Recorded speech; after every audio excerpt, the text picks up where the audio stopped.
Okay, Christy. All right. So thank you and good morning and welcome. Thanks for joining us this morning. And I'm Diane Baribeau, Executive Director of the Opera House. But we like to call you Di. Di. Most everybody here calls me Di. There's a funny story behind that, but I won't go into it. As you've been told by now, you've seen Frank already on the screen. So we have with us today Franc D'Ambrosio, who holds the title for the world's longest running Phantom for over a period of 10 years. And we've been talking about what he's been doing during the COVID time. And we share a passion for gardening. A lot of gardening, exactly. But you do other things too, don't you? Come on. Well, I love to paint. I love to, but most of the time, especially during the COVID period, I've been staying in, and learning some new music. I'm gonna be getting all prepared in order to hit the ground running as soon as the restrictions ease up. Okay, you're also baking bread, aren't you? Yeah. Got that. You know, well, you've done your homework, Miss Di, Lady Di. Yes, I did. I have actually, I'm from a family of Italian bakers. I was able to do my genealogy, and I found that we're 7 generations of Italian bakers. Yeah. So growing up in New York, was born in the Bronx and grew up a short time there, and then on Long Island. My family, all my first, second, third, all my cousins, everybody,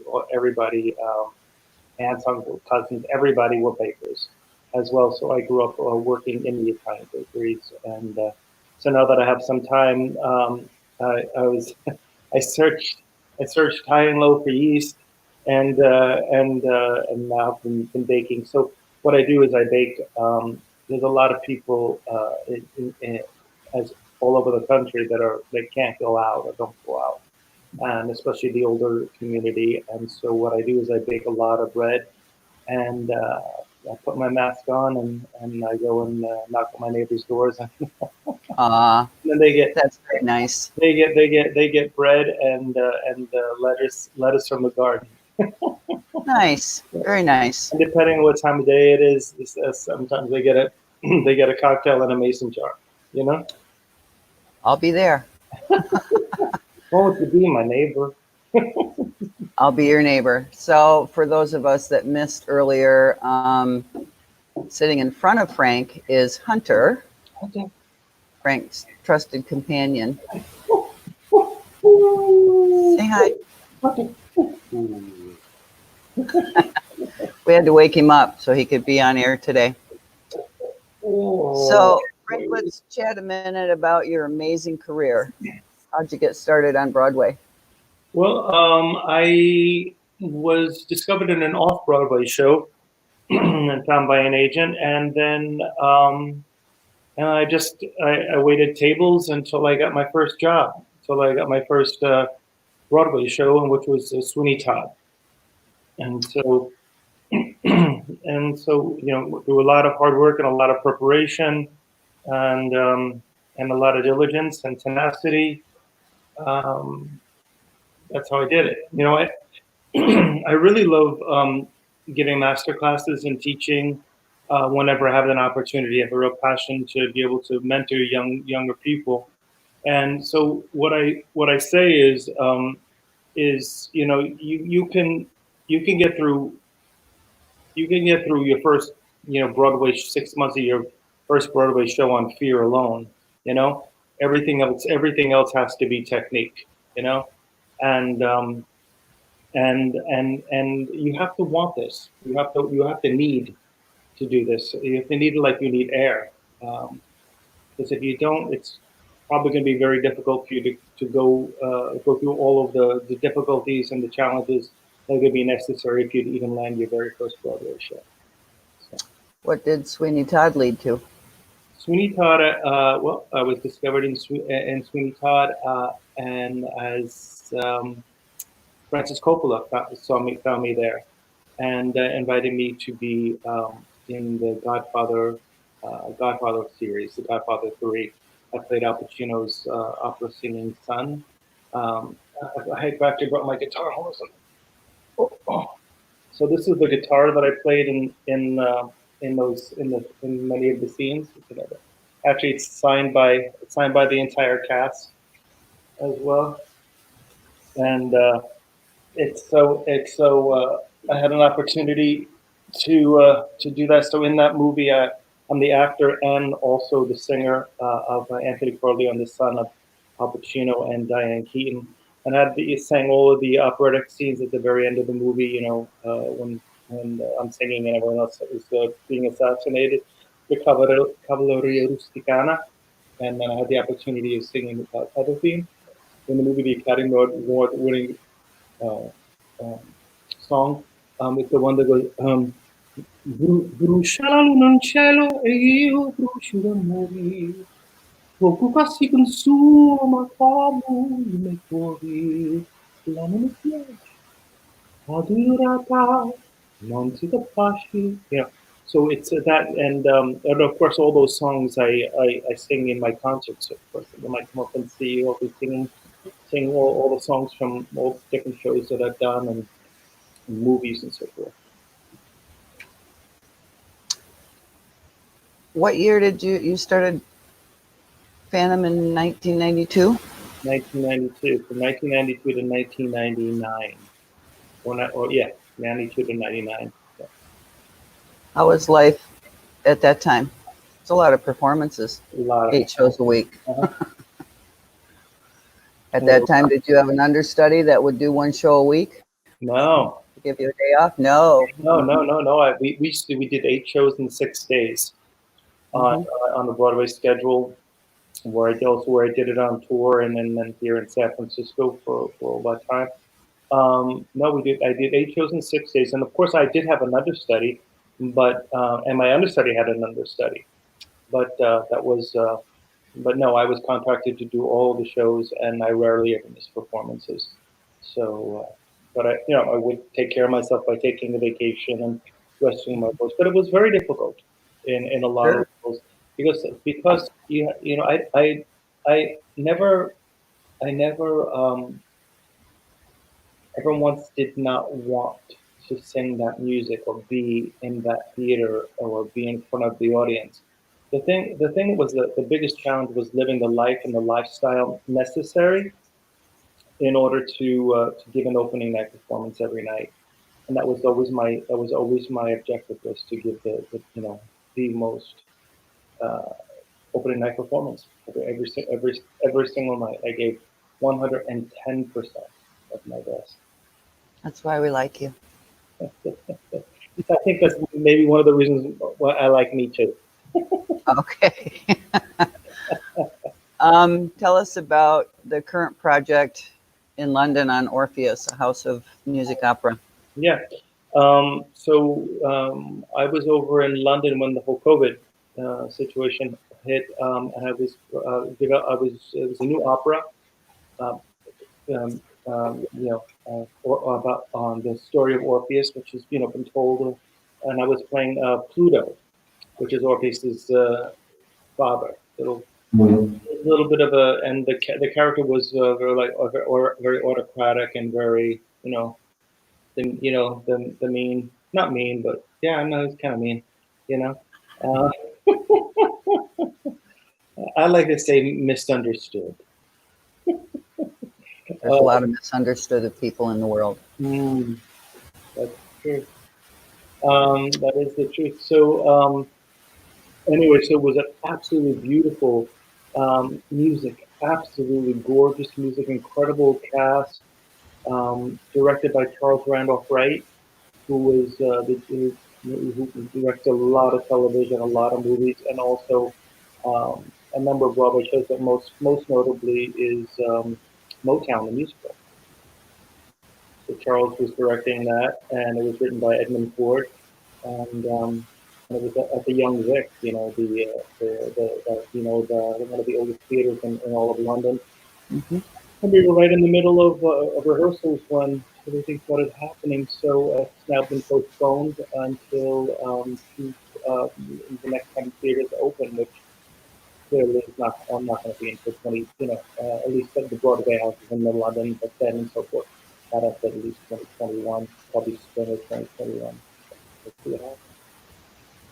So I also understand that you have either or will be getting bestowed with a huge honor from the Italian government. Tell us about that. Actually, I was. It happened.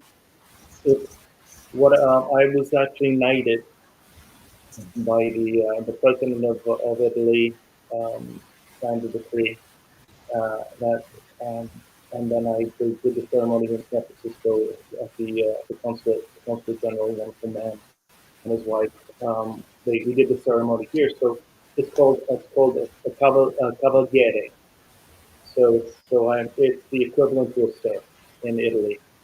Um, so yeah, and so the abbreviation is called CAV. So in the future, you'll probably start seeing my name as CAV Cav Francesco Cav Frank Cav D'Ambrosio. But yeah, no, it's the greatest honor. It's the highest honor that can be bestowed on a on an expat or someone that's not living in Italy. It was really quite an honor for me to be invited to. And it was also the reason why was because of the number of the amount of my things that I've done, my songs and shows and movies and so forth, but also because of my passion to help out the younger generation with music and working with the cross cultural promotion between Italy and America with music and students and and uh, the cultural passions of both of the countries. So when you are here as part of our season, we're going to do something in the line of arts education. Yeah. Talk a little bit about that before we get into questions. Can you see these live comments, Frank? Nope. Can you click on it? Well, that comment. There you go. You got a lot of fans here. Oh, oh, there you go. Oh, hey everybody. Oh my. Okay. Okay. Yeah. Oh, there you go. So sweet. He had a fan club. Yeah, I did. Oh, oh, thank you very much, Mary. Frank, everything's good, man. So, okay, arts education here. Okay. Yeah. So I'm going to be doing a master class up with you guys, and I'm so looking forward to that. Often when I'll be there when I do the master classes at different places, I I uh, I will find every once in a while I'll find a young singer that I think is like, wow, that girl can sing the duet of Phantom of the Opera, like, well, no more talking darkness, yeah, that and the gentleman that can sing Raoul, and if I find somebody that they can do that, I actually invite them to come to the show and sing the duet in during my show, and introduce them to the audience, and then they get to sing during the show. So which I enjoy doing. We're very fortunate up here. This community embraces the arts, and Oh, all of the pretty much most of the local schools all have very vibrant arts programs. When the rights to Phantom first came out for schools to do the show, you guys were Traverse the first City, people, right? I think Traverse City West was one of the first. Yeah, it was. I remember And meeting a couple of the students that did it. yep, and it was spectacular Mhm. production. They do really well. So, um, do we have any questions? Let's go to questions. You want to read anything? How have you, from Beth, how have you seen theater change over the years, and what do you think theater will look like in the next year? That's a great question. Well, theater has changed over the years. It changed when the more the corporate theaters started coming. What we call the corporate theater, when Disney started being a part of Broadway. When Les Mis came in, when Phantom came in. Prior to that, they were we had big shows, but not mega productions like that. So that's when I think it first started changing from the whole different feeling of Broadway. Um, and that's great because it got the theater, it got music out to the masses. It made Broadway even that much more accessible, and they found a formula that brought people into the theaters, which is a wonderful thing. And of course, their marketing machines from Disney and all those other people helped as well. And then, but as far as the upcoming seasons, that's really a question that I don't think anyone really has the answers to. But from what I understand, the goal is to reopen Broadway. Uh, hopefully January of this year, if not this in the spring of this year. I think the same about London, and so that's all. No one really Yeah, knows right now. So the main thing is to keep people safe. You know, it is for all of us venues. It's a very challenging time right now. I would imagine. I guess you would be Yep. the first. You would be the first one to answer that question. What do you think? How do you think things are going to go? Um, I'm in the process, as you know, because we're looking at a different date than what we originally agreed on. Frank was originally going to be here in October, and pretty much all of our counterparts are moving everything to the winter spring at this point just to be safe. And an expected second wave, or maybe the first wave, still isn't done yet. We don't know. Mm-hmm. There's just too many unknowns. And I think in order to be fiscally responsible and do the right thing, we need to move those shows that we have currently booked for the fall into the winter spring. So that's what I'm working on. Because first and foremost, everybody's safety is paramount in my eyes. So, um, can you talk about the master class you'll be doing here, and also what your show will have in it? The show is titled Beyond the Chandelier, and you can take it from there. Okay. Okay. All right. So we'll start with the master classes. So what I do is I'll have about I think probably about 6 students that will come up on the stage. The audience is often full. People come and observe the master class, and I work with each one of the students to sing, uh, and I'll sing a song of their choice. They'll have two songs, but I'll pick which one I think would be the right one for their particular voice. Because often when people will sing something that maybe is a little technically out of their range, and I'll say, oh, out of their ability. So I'll say, okay, listen, what's your next song? And often the second song is easier of the two songs. Um, and so and then I work on if I depends on what I hear. If their voice is feeling, if I feel as though they're not up to it, I'll start working with them vocally on the technical process of things. Um, if they are if they're fine in that way, then I start working with merging the musical and the dramatic intent, and being able to tell the story through a song.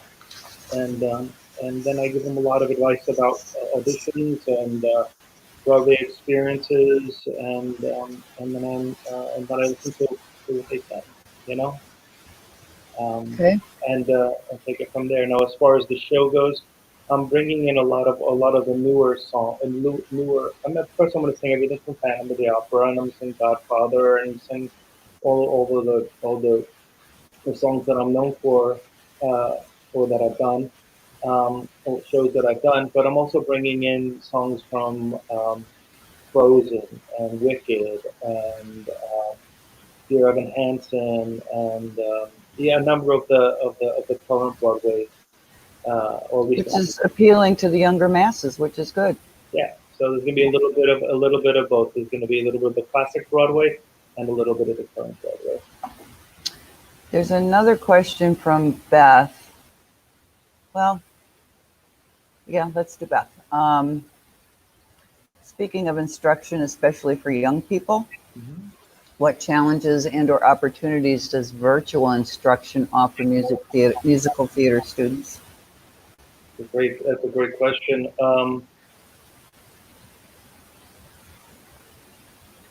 I think that the virtual instructors are absolutely important because people need to be guided in a proper direction. But with respect of the actual teaching, my personal opinion, it's always better to be right there. To be able to for me be able to like go up to student and say, when they're singing, I'm like, is it tight there or is it tight here? And I'll go up and I'll say, okay, I'll sing those notes. And oh, you see that? You know, and I'll be, as they're going higher, I'm like, you see how my finger can't, you're pushing my finger out? That means your tongue is too tight. So let's loosen up the tongue. This will open up the upper notes and change the color of the voice and get the most out of it. So there's certain singing, teaching voice and everything is very much a very tactile experience. But doing the virtual work is the second best that you can do. So and I think it should. I think I promote it, and I think it should happen. Another Cooper. Another question from one of our wonderful volunteers, Mary Cooper. Did you ever pass up a role that you regret?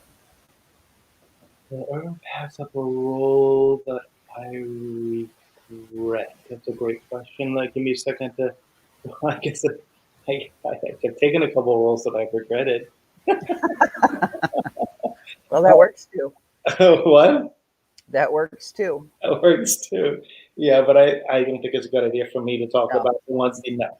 No, But kiss me off. no, that's not my style. But I will say that no, never passed up a role that I regret. I've lost. I mean, I've auditioned for shows for roles that I've wanted to and that I haven't gotten. That's just the nature of the business, and I talk about that in the master classes as well, about dealing with rejection and how to and how to deal with it, and if that's in your personality, you're going to have a lot of it in our industry, you know.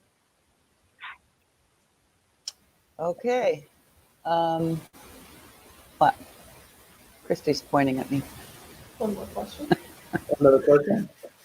Yes, from Donna. And her question is, how could you play mean? First of all, hi Donna, how are you? I assumed you knew her. We have all different. All that. I'm not sure it's very nice to say, but to answer the question is we're actors. We if you how can I play mean? How can I play sweet? How can I play crazy? How can how you just it's a part of the acting technique, and you have to dig deep and find what's necessary in order to satisfy the requirements of the role, emotionally satisfying.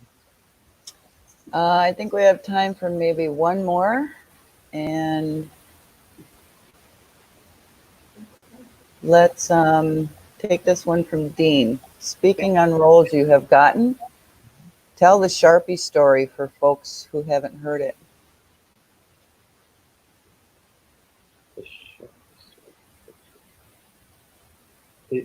I'm not sure if I know what he's referring to.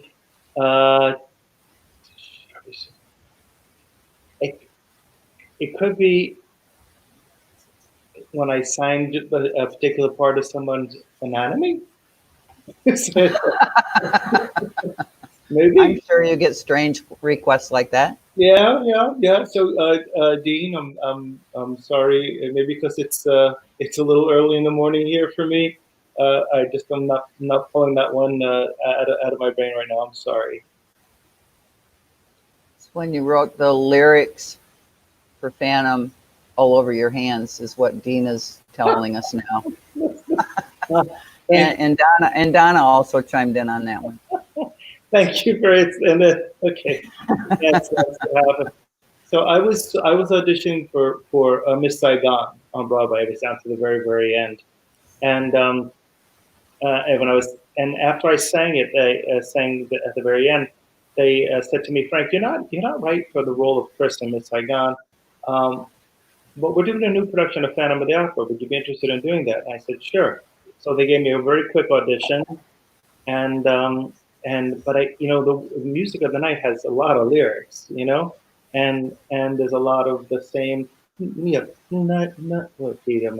nighttime shopping, items each sensation, and then officers and so it like literally is a lot of repeating of the same color, and I couldn't remember the lyrics, so I wrote the lyrics all over my hands in the small little Sharpie, and so I was like, night, night, I was reading up my arm. And literally, and I did that in front of. I had to do that in front of Hal Prince, everybody, like the original directors and everyone. And it wasn't until like maybe 3 years later the production, the stage manager of Phantom of the Opera came up to me and said, Frank, let me ask you a question. I'm like, what? When you auditioned, because she was there, she said, were you reading the lyrics off of your hands? And I'm like, I wasn't. She goes, I knew it. I knew it. It took me this long to ask you that question. I knew it. I knew it. Very cute. Well, it looks like we're running out of time here. We once again apologize for the technical difficulties. Hope we made up for it. Thank you, Frank. Looking forward to seeing you again, and maybe by then we can actually physically have a hug. I would look forward to that. And I'm going to bring Hunter. Good. All right. We would love to have Hunter, and from what I understand, he probably will just sleep in your dressing room. Yeah. He seems to be a sleepy dog. He really does. And then actually during the curtain call, sometimes he comes out on stage and yeah. And I sing with him. One of my current calls, he sings. He's in my arms on when I sing. So nice. Yeah. So thanks for joining us, and thank you to those that joined us online. We're looking forward to having Frank here, and if you're not on our e-club, please join it at www.cityoperahouse.org. That's how you will find out and be the first to know what our new season is, and we're looking at announcing that probably in late September at this point. So once again, thanks, Frank, and we will see all of you hopefully online for our next mystery guest on August 18th.